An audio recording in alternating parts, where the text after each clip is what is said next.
ஐக்கிய மக்கள் சக்தி கூட்டணி தலைவர்களோடு டொனால்ட் லூ சந்தித்து பேச்சு என்பதாக வீரகேசரி பத்திரிகையில் மற்றொரு செய்தியும் இடம்பெடுத்திருப்பதை நாங்கள் காணக்கூடியதாக இருக்கிறது. அங்கு பேசப்பட்ட விடயங்கள் தொடர்பாக நாங்கள் இப்போது விரிவாக பார்க்கக்கூடியதாக இருக்கும். எனவே ஜனநாயகத்தில் பலதரப்பட்ட குரல்களின் இன்றியமையாத பங்களிப்பு குறித்து எதிர்க்கட்சித் தலைவர் சஜித் பிரேமதாச உள்ளிட்ட தரப்பினருக்கு கலந்துரையாடப்பட்டது. நிர்வாகம், பொறுப்பு குரல் மற்றும் பொருளாதார செழிப்பு உள்ளிட்டவற்றுக்கு முன்னுரிமை அளித்து இந்த கலந்துரையாடல் இடம்பெற்றதாக இலங்கைக்கான அமெரிக்க தூதுவர் தெரிவித்திருப்பதாக அந்த செய்தியும் முக்கியமான செய்தியாக இடம்பெடுத்திருப்பதை நாங்கள் காணக்கூடியதாக இருக்கிறது. மேலும் பல விடயங்கள் குறித்தும் அங்கு பேசப்பட்டிருக்கிறது.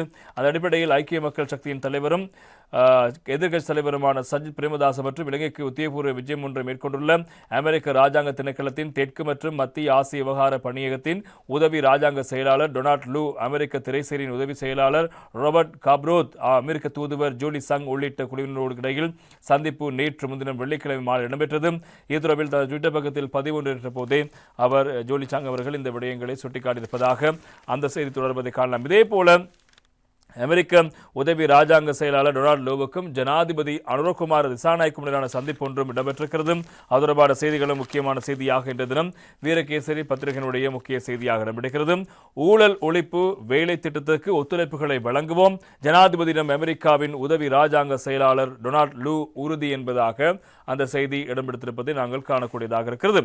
அரசாங்கத்தின் ஊழல் ஒழிப்பு வேலை திட்டத்துக்கு எந்த நேரத்திலும் ஒத்துழைப்பு வழங்குவதற்கும் நாட்டுக்கு வெளியில் கொண்டு செல்லப்பட்டுள்ள பணத்தை நாட்டுக்கு மீண்டும் கொண்டு வருவதற்கும் என முயற்சிகளுக்கு தொழில்நுட்ப உதவிகளை வழங்கவும் தயாராக இருப்பதாக தெற்கு மற்றும் மத்திய ஆசிய அலுவலர்கள் தொடர்பான பிரதிநிதி தெரிவித்திருப்பதாக அந்த செய்தி பிரதானமாக இடம்பெடுத்திருப்பதை நாங்கள் காணக்கூடியதாக இருக்கிறது. மேலும் பல விடயங்கள் தொடர்பில் அவர் கருத்துக்களை முன்வைத்திருக்கின்றார். எனவே அவர் இவ்வாறு கருத்துக்களை முன்வைக்கும் ஜனாதிபதியினுடைய சந்திப்பின் போது இன்னும் பல விதமான விடயங்கள் குறித்தும் ஜனாதிபதி தன்னுடைய கருத்துக்களை முன்வைத்திருக்கிறார். எனவே அதன்போது அவர் தெரிவித்த மேலும் சில கருத்துக்களும் இடம்பெடுத்திருக்கின்றன. எனவே இலங்கைக்கு வழங்குகின்ற நிதி ஒத்துழைப்புகள் தொடர்பான விவகாரத்தில் இந்த விடயம் தொடர்பிலும் அதன் போது கருத்துக்கள் முன்வைக்கப்பட்டிருக்கிறார்கள். அது தொடர்பான தீர்க்கமான முடிவுகள் ஒன்றும் அறிவிக்கப்படவில்லை. அந்த அடிப்படையில் ஜனாதிபதி அனுரகுமார் திசாநாயக்கோடு நேற்று ஜனாதிபதி அலுவலகத்தில் நடைபெறும் சந்திப்பின் போது இந்த விடயங்கள் குறித்து பேசப்பட்டிருக்கிறது. அங்கு மேலும் தெரிவிக்கையில் அரசியல், பொருளாதார மற்றும் சமூக விடயங்கள் தொடர்பில் முக்கியத்துவத்தை அறிந்து புதிய அரசாங்கம் முன்னெடுக்கும் வேலைத்திட்டத்தை அமெரிக்க அரசாங்கம் பாராட்டுகிறது. இலங்கையின் பாதுகாப்பு மற்றும் பொருளாதார முன்னேற்றத்துக்கான நிதி, தொழில்நுட்ப உதவிகளை வழங்க அமெரிக்க அரசாங்கம் தயாராக இருக்கிறது அவர் தெரிவித்திருக்கின்றார். ஜனாதிபதி அனுரகுமார் திசாநாயக்க அதன் போது கருத்துக்களை முன்வைக்கும் போது இலங்கையில் ஊழல் மற்றும் வீண் விரயங்களில் அரசியல் கலாச்சாரம் நேரடியாக தாக்கம் செலுத்துவதாகவும் புதிய அரசியல் கலாச்சாரத்தை உருவாக்கி ஊழலை வீண் விரயத்தையும் மட்டுப்படுத்த நடவடிக்கை எடுத்திருப்பதாகவும் அவர் கூறியிருக்கின்றார்.